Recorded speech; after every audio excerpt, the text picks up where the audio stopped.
Hi friends, welcome back to my channel. ഇന്ന് നമ്മൾ discuss ചെയ്യാനായി പോകുന്നത് വില്യം ഷേക്സ്പിയർ എഴുതിയ ദ ടെമ്പസ്റ്റ് എന്ന് പറയുന്ന ഡ്രാമയാണ്. ഇതിലാകെക്കൂടി 5 ആക്ട്സ് മാത്രമാണുള്ളത്. ഇത് ആദ്യമായിട്ട് എഴുതി പെർഫോം ചെയ്തത് 1611 പറയപ്പെടുന്നത്. ഇതുവരെ ആരും തന്നെ കണ്ടെത്തിയിട്ടില്ലാത്ത അല്ലെങ്കിൽ ചെന്നെത്തിയിട്ടില്ലാത്ത ഒരു ദ്വീപിൽ താമസിക്കുന്ന സുന്ദരിയായ ഒരു യുവതി മിറാൻഡയെ ഇവിടെ കാണിക്കുന്നു. മിറാൻഡ അവളുടെ അച്ഛനായ പ്രോസ്പെറയോടൊപ്പം ആ ദ്വീപിലാണ് താമസിക്കുന്നത്. ഈ മിറാൻഡ വളരെ കുഞ്ഞായിരുന്നപ്പോഴേ അവളവിടെ ഈ ദ്വീപിലെത്തിയതാണ്. അവൾക്ക് ഓർമ്മയുള്ള ഒരേ ഒരു മനുഷ്യമുഖം എന്ന് പറയുന്നത് അവളുടെ പിതാവ് മാത്രമാണ്. ഈ പ്രോസ്പെറോയെ മാത്രമേ മനുഷ്യനായി അവൾ ഇതുവരെ കണ്ടിട്ടുള്ളൂ. പ്രോസ്പെറോ വിദ്യാസമ്പന്നനും അതുപോലെ തന്നെ മാജിക്കിൽ വിദഗ്ധനുമായ ഒരാളായിരുന്നു. അക്കാലത്തെ വിദ്യാഭ്യാസത്തിൻ്റെ ഒരു പ്രധാന ഭാഗമായിരുന്നു മാജിക്. അവരുടെ എഡ്യൂക്കേഷണൽ സിസ്റ്റത്തിൽ അതിനോടൊപ്പം തന്നെ അവർ മാജിക്കും പഠിക്കുമായിരുന്നു. പ്രോസ്പെറോയും മകളും ഈ ദ്വീപിലെത്തുന്നതിന് കുറേ കാലം മുൻപ് വരെ ഇവിടെ ജീവിച്ചിരുന്നത് സൈക്കോറാക്സ് എന്നു പേരുള്ള ഒരു മന്ത്രവാദിനിയായിരുന്നു. പ്രോസ്പെറോയും മകളും ഇവിടെ എത്തുന്നത് വരെ ഈ ദ്വീപ് അടക്കി വാണിരുന്നത് സൈക്കോറാക്സ് എന്ന് പറയുന്ന ഒരു മന്ത്രവാദിനിയായിരുന്നു. പിന്നീട് ഇവിടെ ആരെത്തി?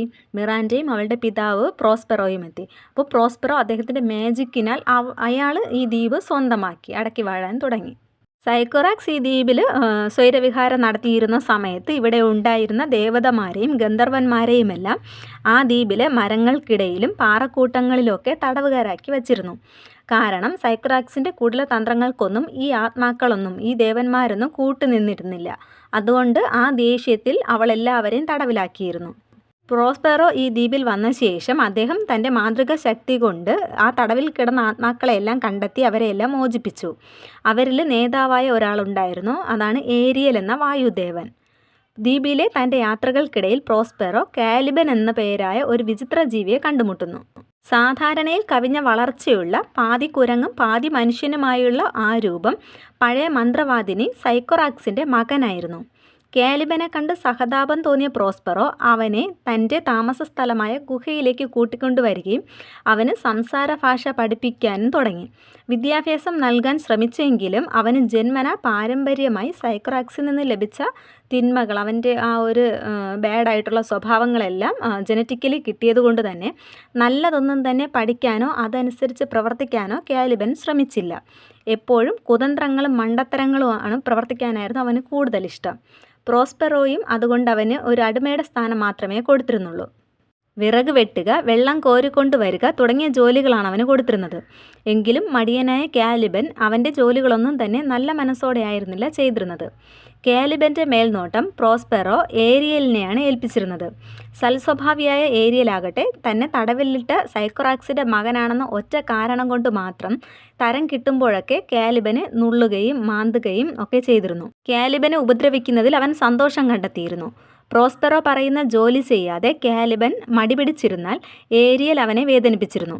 ചിലപ്പോൾ അവനെ തള്ളി ചെളിവെള്ളത്തിലിടുക, പിന്നെ മാറി നിന്ന് കുരങ്ങൻ്റെ രൂപത്തിൽ വന്ന് അവനെ പല്ലിളിച്ചു കാണിക്കുക, അല്ലെങ്കിൽ അവന് പോകേണ്ട വഴിയിൽ ഒരു മുള്ളൻ പന്നിയുടെ രൂപത്തിൽ വന്ന് കിടക്കുക. ഏരിയലിൻ്റെ വികൃതികൾ ഇങ്ങനെയൊക്കെയാണ്.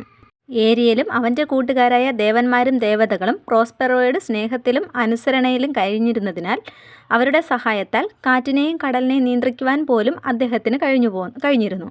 ഒരിക്കൽ അതുവഴി കടന്നുപോയ ഒരു വലിയ കപ്പലിനെതിരെ പ്രോസ്പെറോ തൻ്റെ ദേവതകളുടെ ശക്തിയാൽ കൊടുങ്കാറ്റും കടൽക്ഷോഭവും ഉയർത്തിവിട്ടു. കൊടുങ്കാറ്റിൽ സമുദ്രമധ്യത്തിൽ ആടിയുലഞ്ഞ കപ്പലിനെ കണ്ട മിറാൻഡ പിതാവിനോട് അപേക്ഷിക്കുകയാണ്. എൻ്റെ പ്രിയ പിതാവേ, അങ്ങയുടെ പ്രത്യേക കഴിവ് മൂലമാണ് ഈ കൊടുങ്കാറ്റിപ്പോൾ ഉയർന്നു വന്നിട്ടുള്ളതെങ്കിൽ കഷ്ടതയിൽ ഉഴലുന്ന ആ കപ്പലിലെ ദീനരായ ആത്മാക്കളോട് ദയ കാണിക്കുക. നോക്കൂ, ആ കപ്പലും അതിനുള്ളിലെ ജീവിതങ്ങളും നശിക്കാൻ പോവുകയാണ്. എനിക്ക് കഴിവുണ്ടായിരുന്നെങ്കിൽ ആർത്തിരമ്പുന്ന ഈ കടലിനെ തന്നെ ഭൂമിക്കടിയിലേക്ക് മാറ്റി ആ കപ്പലിനെയും അതിലെ ആത്മാക്കളെയും നശിക്കാതെ ഞാൻ രക്ഷിക്കുമായിരുന്നു. അതിന് മറുപടിയായി പ്രോസ്പെറോ പറയുന്നുണ്ട്, മകളെ, നീ ഒട്ടും സങ്കടപ്പെടേണ്ട. ഒരപകടവും സംഭവിക്കില്ല. കപ്പലിലുള്ള ഒരു മനുഷ്യജീവിക്ക് പോലും ചെറിയൊരു മുറിവ് പോലും പറ്റുകയില്ല. മകളെ, നീ അറിയുന്നില്ലല്ലോ ഇതെല്ലാം ഞാൻ നിനക്ക് വേണ്ടിയാണ് ചെയ്യുന്നതെന്ന്.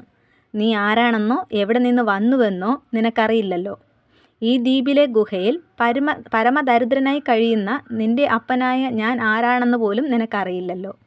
നീ ഈ ദ്വീപിലെത്തുന്നതിന് മുമ്പുള്ള കാലത്തെപ്പറ്റി നിനക്കറിയാമോ? എങ്ങനെ ഓർക്കാനാണ്? അന്ന് നീ വെറും 3 വയസ്സുകാരിയായ ശിശുവായിരുന്നല്ലോ. തീർച്ചയായും ഞാൻ ഓർക്കുന്നുവെന്നവൾ മറുപടി പറയുന്നുണ്ട്. എന്താണ് നീ ഓർക്കുന്നത് മകളെ? വേറൊരു വീടിനെപ്പറ്റി, മറ്റു മനുഷ്യരെപ്പറ്റി ഓർക്കുന്നുവോ നീ? നീ ഓർത്തിരിക്കുന്നത് എന്താണെന്ന് എന്നോട് പറയൂ. അതിന് മറുപടിയായി മിറാൻഡ പറയുന്നുണ്ട്, എല്ലാം ഒരു സ്വപ്നം പോലെയാണ് എനിക്ക് തോന്നുന്നത്. ഒരിക്കൽ എൻ്റെ കാര്യങ്ങൾ നോക്കാൻ എനിക്ക് ചുറ്റും 4-5 സ്ത്രീകൾ ഉണ്ടായിരുന്നില്ലേ? ശരിയാണ് മകളെ, അതും അതിൽ കൂടുതലും ആൾക്കാരുണ്ടായിരുന്നു. നീ അതൊക്കെ ഇപ്പോഴും ഓർത്തിരിക്കുന്നുവല്ലോ. വേറെന്തൊക്കെയാണ് നിൻ്റെ മനസ്സിലുള്ളത്, അല്ലെങ്കിൽ നിൻ്റെ ഓർമ്മയിലുള്ളത്? നമ്മൾ എങ്ങനെയാണ് ഈ ദ്വീപിൽ എത്തിയതെന്ന് നിനക്ക് ഓർമ്മയുണ്ടോ? ഇല്ല, ഇതിൽ കൂടുതലൊന്നും എനിക്ക് ഓർമ്മയില്ല എന്നും അവൾ മറുപടി പറയുന്നുണ്ട്. അപ്പോൾ തന്നെ പ്രോസ്പെറോ തൻ്റെ മകളോട് തൻ്റെ കഥ പറയുകയാണ്. 12 വർഷം മുൻപ് വരെ ഞാൻ മിലാനിലെ ഡ്യൂക്കായിരുന്നു. നീ എൻ്റെ ഏക മകളും എൻ്റെ അനന്തരാവകാശിയുമായിരുന്നു. എനിക്കൊരു ഇളയ സഹോദരനുണ്ടായിരുന്നു, നിൻ്റെ ചിറ്റപ്പനായ അന്റോണിയോ. എനിക്കവനെ പൂർണ്ണ വിശ്വാസമായിരുന്നു. എനിക്ക് പുതിയ കാര്യങ്ങൾ പഠിപ്പിക്കുന്നതിലും അറിവ് നേടുന്നതിലുമായിരുന്നു കൂടുതൽ താല്പര്യം. അതുകൊണ്ട് തന്നെ രാജ്യത്തിൻ്റെ ഭരണകാര്യങ്ങളെല്ലാം ഏതാണ്ട് പൂർണ്ണമായി തന്നെ ഞാൻ നിൻ്റെ ചിറ്റപ്പനെയാണ് ഏൽപ്പിച്ചിരുന്നത്. അങ്ങനെ ഞാൻ ലൗകിക സുഖങ്ങൾ മറന്ന് അറിവിൻ്റെ അഗാധതകൾ തേടി അലഞ്ഞപ്പോൾ എൻ്റെ സഹോദരൻ അന്റോണിയോ എൻ്റെ അധികാരങ്ങളൊക്കെ കൈപ്പിടിയിലൊതുക്കി. അവനാണ് ഡ്യൂക്ക് എന്ന് തന്നെ അവൻ ചിന്തിച്ചു തുടങ്ങി. എൻ്റെ ശ്രദ്ധക്കുറവ് മൂലം ജനങ്ങൾക്കിടയിലും സമ്മതനായി തുടങ്ങിയ അവൻ എൻ്റെ ശത്രുവായ നേപ്പിൾസ് രാജാവിൻ്റെ സഹായത്തോടെ എന്നെ ഡ്യൂക്ക് പദവിയിൽ നിന്നും പുറത്താക്കി. അന്റോണിയ മിലാൻ്റെ ഡ്യൂക്ക് ആവുകയും ചെയ്തു. ഇത്രയൊക്കെ ചെയ്ത അവർ എന്തുകൊണ്ടാണ് നമ്മളെ ജീവനോടെ വെറുതെ വിട്ടതെന്ന് മിറാൻഡ സംശയത്തോടെ ചോദിക്കുന്നുണ്ട്. അതിന് മറുപടിയും പ്രോസ്പെറോ കൊടുക്കുന്നു. എൻ്റെ മകളെ, അവർക്കതിനുള്ള ധൈര്യമുണ്ടായിരുന്നില്ല. എൻ്റെ പ്രജകൾക്ക് എന്നോടുള്ള സ്നേഹം അത്രയധികമായിരുന്നു. നമ്മളെ എൻ്റെ രാജ്യത്ത് വെച്ച് കൊലപ്പെടുത്താൻ ധൈര്യമില്ലാതിരുന്ന അവൻ നമ്മളെ ഒരു കപ്പലിൽ കയറ്റി നടുക്കടലിലെത്തിക്കുകയും അവിടെ വച്ച് തുഴയോ നങ്കൂരമോ ഒന്നുമില്ലാതെ ഒരു കൊച്ചു വള്ളത്തിലാക്കി കടലിൽ ഉപേക്ഷിക്കുകയുമാണ് ചെയ്തത്. നമ്മൾ അവിടെ കടലിൽ മുങ്ങി മരിച്ചു കാണുമെന്നവൻ വിശ്വസിച്ചു. പക്ഷേ എന്നോട് സ്നേഹമുണ്ടായിരുന്ന ഗോൺസാലസ് വള്ളത്തിനുള്ളിൽ വെള്ളവും ഭക്ഷണവും വസ്ത്രങ്ങളും പിന്നെ എനിക്ക് ഏറ്റവും പ്രിയപ്പെട്ട എൻ്റെ പുസ്തകങ്ങളും ഒളിപ്പിച്ചു വച്ചിരുന്നു. ഭാഗ്യത്തിന് കാറ്റിൻ്റെയും തിരമാലകളുടെയും കരുണയിൽ വിജനമായ ഈ ദ്വീപിൻ്റെ തീരത്തണയും വരെ ആ ഭക്ഷണവും വെള്ളവും നമ്മുടെ ജീവൻ നിലനിർത്താൻ സഹായിച്ചു. അപ്പോൾ വീണ്ടും മിറാൻഡ സംശയത്തോടെ ചോദിക്കുകയായിരുന്നു, എൻ്റെ പ്രിയപ്പെട്ട പിതാവേ, കഷ്ടപ്പാടുകൾക്കിടയിൽ വെറുമൊരു കൈക്കുഞ്ഞായിരുന്ന ഞാൻ നിനക്ക് എത്രമാത്രം ശല്യമായിരുന്നു കാണും. അങ്ങനെയല്ല മകളെ, എൻ്റെ ജീവൻ നിലനിർത്തിയ മാലാഖയാണ് നീ. നിൻ്റെ നിഷ്കളങ്കമായ ചിരിയും കലപിലകളുമാണ് ആ ദുർവിധിക്കിടയിലും ജീവിക്കുവാൻ എനിക്ക് ആഗ്രഹമുണ്ടാക്കി തന്നത്. ഈ ദ്വീപിലെത്തിയതു മുതൽ എൻ്റെ പ്രധാന സന്തോഷം നിന്നെ പഠിപ്പിക്കുക എന്നതു മാത്രമായി. എൻ്റെ പരിശ്രമങ്ങൾക്ക് പ്രതിഫലമായി ഒരു നല്ല വിദ്യാർത്ഥിയായി നീ എല്ലാം പഠിച്ചെടുത്തു. അതിൽ പരം സന്തോഷം എനിക്ക് വേറൊന്നും തന്നെയില്ല. താങ്കളുടെ പരിശ്രമങ്ങൾക്ക് ദൈവം തുണയാകട്ടെ പിതാവേ. വീണ്ടും മിറാൻഡ ഒരു കാര്യം കൂടി ചോദിക്കുന്നു. ഇപ്പോൾ കടലിൽ നീ കൊടുങ്കാറ്റഴിച്ചു വിട്ടതെന്തിനാണ്? അതുകൂടെ എനിക്കൊന്ന് കേൾക്കണം. ഈ കൊടുങ്കാറ്റിൻ്റെ ഫലമായി നീ കണ്ട കപ്പലിൽ യാത്ര ചെയ്തുകൊണ്ടിരുന്ന എൻ്റെ ശത്രുക്കൾ നേപ്പിൾസിലെ രാജാവും ക്രൂരനായ എൻ്റെ സഹോദരൻ അന്റോണിയോയും അവരുടെ കപ്പൽ തകർന്ന് ഈ ദ്വീപിൻ്റെ തീരത്തിലെത്തിയിട്ടുണ്ട്. ഇത്രയും മാത്രം പറഞ്ഞുകൊണ്ട് പ്രോസ്പെറോ തൻ്റെ മാന്ത്രിക വടി കൊണ്ട് മിറാൻഡയുടെ തലയിലൊന്ന് തൊടുകയാണ്. നിമിഷങ്ങൾക്കുള്ളിൽ തന്നെ അവൾ ഉറങ്ങിപ്പോകുന്നു. പ്രോസ്പെറോ മിറാൻഡയെ ഉറക്കിയതിന് കാരണമുണ്ടായിരുന്നു. പ്രോസ്പെറോയുടെ പരിചാരകനായ കാറ്റിൻ്റെ ആത്മാവായ ഏരിയൽ പ്രോസ്പെറോയ്ക്കുള്ള സന്ദേശവുമായി വന്നിട്ടുണ്ടായിരുന്നു. പ്രോസ്പെറോയ്ക്ക് മാത്രമേ ഏരിയലിനെ കാണുവാനും കേൾക്കുവാനും കഴിയുള്ളൂ. ഏരിയലുമായിട്ടുള്ള സംഭാഷണം മിറാൻഡ കണ്ടാൽ പ്രോസ്പെറോ വായുവിലേക്ക് നോക്കി എന്തൊക്കെയോ പുലമ്പുന്നത് പോലെയേ തോന്നുകയുള്ളൂ. ചിലപ്പോൾ തൻ്റെ പിതാവിന് സമനില തെറ്റിയതായിരിക്കുമെന്ന് മിറാൻഡ തെറ്റിദ്ധരിക്കാനും കാരണമായേക്കാം. എന്തു പറയുന്നു ഏരിയൽ, നീ നിൻ്റെ ജോലി നന്നായി ചെയ്തുവോ? പ്രോസ്പെറോ ചോദിച്ചു. ഏരിയൽ കൊടുങ്കാറ്റിനെ പറ്റിയും അത് കാരണം കപ്പലിൽ യാത്ര ചെയ്തവർക്കുണ്ടായ ഭയങ്ങളെ പറ്റിയും വിവരിച്ച് കേൾപ്പിച്ചു. നേപ്പിൾസ് രാജാവിൻ്റെ മകൻ ഫെർഡിനൻഡാണ് കപ്പലിൽ നിന്നും ആദ്യമായി കടലിലേക്ക് എടുത്തു ചാടിയത്. തൻ്റെ കൺമുൻപിൽ തൻ്റെ മകൻ തിരമാലകളിൽ പെട്ട് മരിച്ചു എന്നാണ് അദ്ദേഹം കരുതുന്നത്. പക്ഷേ അവനൊന്നും തന്നെ പറ്റിയിട്ടില്ല. അവൻ്റെ ഒരു തലനാരിഴയ്ക്ക് പോലും യാതൊരു കേടും തട്ടാതെ ഞാൻ അവനെ ഈ ദ്വീപിൻ്റെ ഒരിടത്ത് കടൽ തീരത്ത് എത്തിച്ചിട്ടുണ്ട്.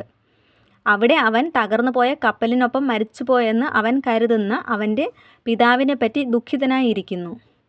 കടൽ വെള്ളത്തിൽ അല്പം നനഞ്ഞെങ്കിലും അവൻ്റെ രാജകീയ വസ്ത്രങ്ങൾ പണ്ടത്തേക്കാൾ പുതുമയുള്ളതായി ഞാൻ മാറ്റിയിരിക്കുന്നു. നല്ല കാര്യമെന്ന് ഏരിയലിനെ പ്രോസ്പെറോ പ്രശംസിക്കുന്നു. അവനെ ഇവിടേക്ക് കൂട്ടിക്കൊണ്ടു വരിക. അവൾ തൻ്റെ മകളായ മിറാൻഡയെ ഒന്ന് കാണട്ടെ എന്നും അദ്ദേഹം പറയുന്നു. എവിടെ എൻ്റെ സഹോദരനും രാജാവും? വീണ്ടും പ്രോസ്പെറോ ചോദിക്കുകയാണ്. അവരെയും ഞാൻ ഈ ദ്വീപിൽ എത്തിച്ചിട്ടുണ്ട്. ഞാൻ അവസാനം കാണുമ്പോൾ അവർ ഒട്ടും പ്രതീക്ഷയില്ലാത്തവരെ പോലെ മരിച്ചുപോയെന്ന് അവർ കരുതുന്ന ഫെർഡിനൻഡിനെ അന്വേഷിക്കുകയാണ്. കപ്പൽ ജോലിക്കാർക്കും ആർക്കും തന്നെ പരിക്കുകളൊന്നും പറ്റിയിട്ടില്ല. കപ്പലിനും കേടുപാടുകളൊന്നും സംഭവിക്കാതെ ദ്വീപിൻ്റെ മറുവശത്തുള്ള തുറമുഖത്ത് എത്തിച്ചിട്ടുണ്ട്. ഏരിയൽ, നീ നിൻ്റെ ജോലി സത്യസന്ധമായി നല്ല രീതിയിൽ തന്നെ ചെയ്തു തീർത്തിട്ടുണ്ട്. പക്ഷേ ഇനിയും കുറേ കാര്യങ്ങൾ കൂടി നമുക്ക് തീർക്കാനുണ്ട്. ഇനിയും ജോലിയോ? താങ്കൾ എനിക്ക് സ്വാതന്ത്ര്യം നൽകാമെന്ന് ഏറ്റിരുന്നത് മറന്നുപോയോ? ഞാൻ താങ്കൾക്ക് വളരെ വിശ്വസ്തമായ സേവനമാണ് ഇപ്പോൾ ചെയ്തിരിക്കുന്നത്. ഇന്നുവരെ നിന്നോട് ഒരു നുണ പോലും ഞാൻ പറഞ്ഞിട്ടില്ല. ജോലിയിൽ പിഴവുകളൊന്നും തന്നെ വരുത്തിയിട്ടുമില്ല. താങ്കൾ പറയുന്ന ജോലികൾ യാതൊരു മടിയും കൂടാതെ നല്ല രീതിയിൽ തന്നെ ഞാൻ ചെയ്തു തീർക്കുന്നുമുണ്ട്. ഏരിയലെ, നീ മറന്നുപോയോ എത്ര മോശമായ കഷ്ടപ്പാടിൽ നിന്നാണ് ഞാൻ നിന്നെ മോചിപ്പിച്ചതെന്ന്? അൾജീരിയയിൽ നിന്നും നാടുകടത്തപ്പെട്ട് ഈ ദ്വീപിലെത്തിയ സൈക്കോറാക്സ് എന്ന മന്ത്രവാദിനിയുടെ കാര്യം നീ മറന്നുപോയോ? അവരുടെ കുതന്ത്രങ്ങൾക്ക് കൂട്ടുനിൽക്കാതെയിരുന്ന നിന്നെയൊക്കെ അവൾ മരത്തിൽ തളച്ചിട്ടിരിക്കുകയായിരുന്നില്ലേ? ഞാനല്ലേ എല്ലാവരെയും മോചിപ്പിച്ചത്. ക്ഷമിക്കണം യജമാനനെ, താങ്കൾ പറയുന്നതെല്ലാം തന്നെ ഞാൻ അനുസരിച്ചു കൊള്ളാം. പക്ഷെ പ്രോസ്പെറോ പറയുന്നുണ്ട്, വളരെ വൈകാതെ തന്നെ ഞാൻ ഉദ്ദേശിക്കുന്ന കാര്യങ്ങളെല്ലാം നടന്നു കഴിഞ്ഞാൽ ഞാൻ നിന്നെ മോചിപ്പിക്കാം. അങ്ങനെ ഏരിയൽ പോയി ഫെർഡിനൻഡിനെ ഒരു മൂളിപ്പാട്ടിലൂടെ വഴി കാണിച്ചു കൊടുക്കുകയാണ്. ഈ സമയം മിറാൻഡ ഉണരുന്നുണ്ട്. മിറാൻഡയോട് പ്രോസ്പെറോ ചോദിക്കുന്നു, നീ എന്താണ് മകളെ നോക്കി നിൽക്കുന്നത്? അവൾ പറയുകയാണ്, പിതാവേ, ദൂരെ നിന്നും ഒരു മാലാഖയാണ് നമ്മുടെ അടുത്തേക്ക് വരുന്നതെന്ന് തോന്നുന്നു. അല്ലല്ല, മാലാഖയല്ല, സുന്ദരമായ ഏതോ ഒരു ജീവിയാണ്. അല്ല മകളെ, നമ്മളെപ്പോലെ തന്നെ ഭക്ഷണം കഴിക്കുകയും ഉറങ്ങുകയും വികാരങ്ങൾ ഉള്ളതുമായ ഒരു ചെറുപ്പക്കാരനാണത്. നീ നേരത്തെ കണ്ട കപ്പലിലുണ്ടായിരുന്നവനാണ് ഇവനും. അവൻ അവൻ്റെ പിതാവിനെയും കൂട്ടുകാരെയും തേടി നടക്കുകയാണ്. അവൻ അല്പം ദുഃഖിതനാണ്. അല്ലെങ്കിൽ അവനിപ്പോൾ കാണുന്നതിനേക്കാളും സുന്ദരനായിരുന്നു. ജീവിതത്തിലാകെ ഒരേ ഒരു മനുഷ്യനെ മാത്രമേ അവൾ കണ്ടിട്ടുള്ളൂ. അത് തൻ്റെ പിതാവാണ്. തൻ്റെ പിതാവിനെ മാത്രം കണ്ടിട്ടുള്ള മിറാൻഡയ്ക്ക് മനുഷ്യനെ പറ്റിയുള്ള സങ്കല്പം തന്നെ വെളുത്ത താടിയും ഗൗരവമുള്ള മുഖഭാവവുമൊക്കെയുള്ള തൻ്റെ പിതാവിൻ്റേതായിരുന്നു. സുന്ദരനും ചെറുപ്പക്കാരനുമായ ഫെർഡിനൻഡിനെ അവൾക്ക് ആദ്യ കാഴ്ചയിൽ തന്നെ ഇഷ്ടമാവുന്നുണ്ട്. ഫെർഡിനൻഡ് അവിടെ താനേതോ മാന്ത്രിക ദ്വീപിൽ എത്തിപ്പെട്ടുവെന്നും മിറാൻഡ ഈ ദ്വീപിലെ ദേവിയാണെന്നും ചിന്തിച്ച് അവൻ അവളോട് വളരെ ബഹുമാനത്തോടെ പെരുമാറി. തൻ്റെ മുഴുവൻ രഹസ്യങ്ങളും ഫെർഡിനൻഡിനോട് പരീക്ഷിക്കണമെന്ന് പ്രോസ്പെറോ തീരുമാനിക്കുകയാണ്. അദ്ദേഹം അവൻ തൻ്റെ രഹസ്യങ്ങൾ കണ്ടുപിടിക്കാനെത്തിയ ഒരു ചാരനാണെന്നും അക്കാരണം കൊണ്ട് അവനെ തടവിലാക്കുമെന്നും ഭീഷണിപ്പെടുത്തുകയാണ്. പക്ഷേ ഫെർഡിനൻഡ് അങ്ങനെയൊന്നും കീഴടങ്ങാൻ തയ്യാറായിരുന്നില്ല. അവൻ തൻ്റെ വാളെടുത്ത് പ്രോസ്പെറോയോട് യുദ്ധത്തിനായി വെല്ലുവിളിക്കുകയാണ്. പ്രോസ്പെറോ തൻ്റെ മാന്ത്രിക ശക്തി ഉപയോഗിച്ച് അവനെ നിശ്ചലനാക്കുന്നു. മിറാൻഡ ഫെർഡിനൻഡിൻ്റെ രക്ഷയ്ക്കായി എത്തുന്നു. അവൾ പറഞ്ഞു, ഞാൻ എൻ്റെ ജീവിതത്തിൽ കണ്ട രണ്ടാമത്തെ മനുഷ്യനാണ് ഇവൻ. അവൻ സത്യമുള്ളവനാണെന്ന് ഞാൻ കരുതുന്നു. വൻകരയിൽ ഇതിനേക്കാൾ 10 ഇരട്ടി സുന്ദരന്മാരായ ചെറുപ്പക്കാർ ധാരാളമുണ്ട്. നമ്മുടെ ദ്വീപിൽ അതിക്രമിച്ച് കടന്ന് ഇവനെ നീതീകരിക്കാൻ നീ തുടങ്ങിയാൽ എൻ്റെ കയ്യിൽ നിന്ന് വഴക്ക് കേൾക്കേണ്ടി വരുമെന്ന് പ്രോസ്പെറോ മകളോട് പറയുകയാണ്. എനിക്കിവനെ ഇഷ്ടപ്പെട്ടു. എനിക്കിവനെ മാത്രം മതി. ഇവനേക്കാൾ സുന്ദരന്മാരുണ്ടെങ്കിൽ അവരെ കാണുവാൻ എനിക്ക് അല്പം പോലും താല്പര്യവുമില്ല എന്ന് മിറാൻഡ മറുപടി കൊടുക്കുന്നു. എൻ്റെ കൂടെ വരൂ, നിനക്കെന്നെ എതിർക്കുവാൻ കഴിയില്ല, പ്രോസ്പെറോ ഫെർഡിനൻഡിനോട് പറഞ്ഞു. പ്രോസ്പെറോയുടെ മാന്ത്രിക ശക്തിയാൽ എതിർക്കുവാനുള്ള കഴിവ് നഷ്ടപ്പെട്ട ഫെർഡിനൻഡിന് അവനെ അനുഗമിക്കുകയല്ലാതെ മറ്റൊന്നും ചെയ്യാൻ സാധിച്ചില്ല. പ്രോസ്പെറോയുടെ പിന്നാലെ തടവറയിലേക്ക് നടന്ന ഫെർഡിനൻഡ് ഇടയ്ക്കിടെ മിറാൻഡയെ തിരിഞ്ഞു നോക്കിക്കൊണ്ടേയിരുന്നു. ഈ സുന്ദരിയെ ദിവസം ഒരു തവണയെങ്കിലും കാണാനാവുമെങ്കിൽ ജയിൽ ജീവിതവും എൻ്റെ പരാജയവും ഒന്നും ഒരു പ്രശ്നമായി ഞാൻ കാണുന്നില്ല എന്ന് അവൻ ചിന്തിക്കുകയാണ്. പ്രോസ്പെറോ ഫെർഡിനൻഡിനെ അധിക സമയം തടവറയിൽ സൂക്ഷിച്ചില്ല. വളരെ കഠിനമായ മറ്റൊരു ജോലിയാണ് ഫെർഡിനൻഡിനെ കാത്തിരുന്നത്.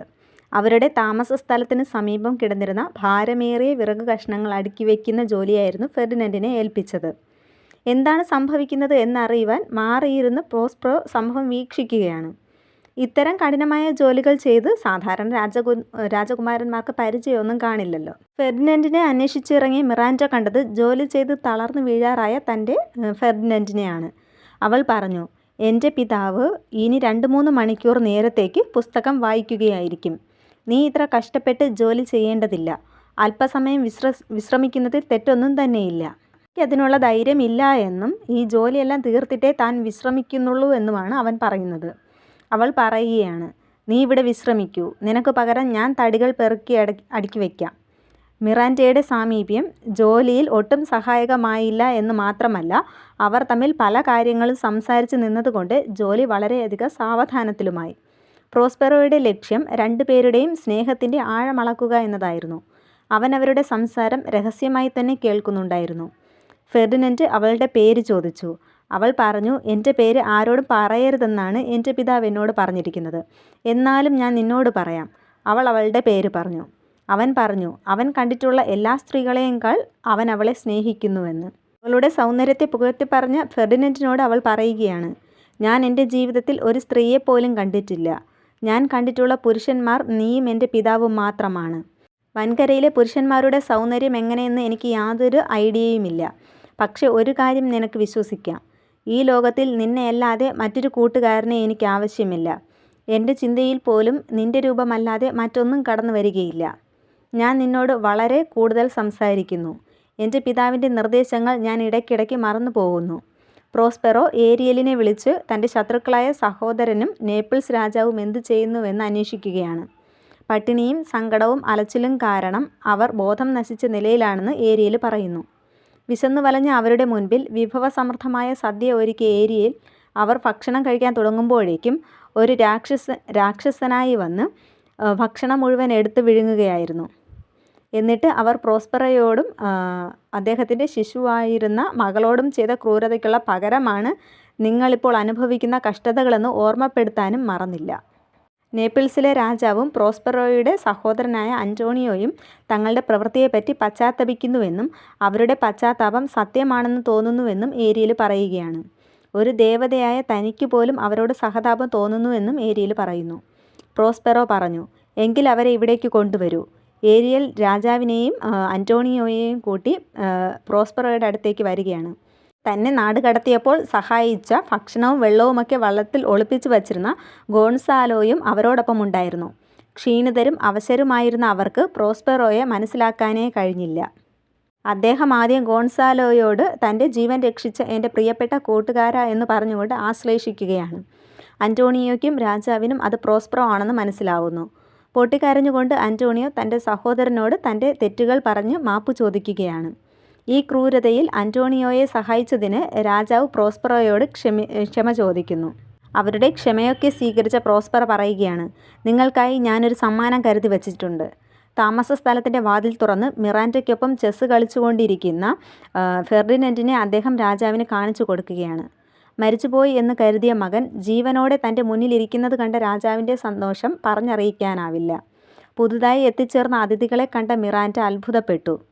എത്ര സുന്ദരമായ ജീവികളാണ് ഇവരൊക്കെയെന്ന് മിറാൻഡ അത്ഭുതപ്പെടുകയാണ്. ഇത്തരം സുന്ദരന്മാരായ മനുഷ്യർ ജീവിക്കുന്ന ലോകവും അത്ര തന്നെ സുന്ദരമായിരിക്കുമെന്ന് അവൾ ചിന്തിക്കുകയാണ്.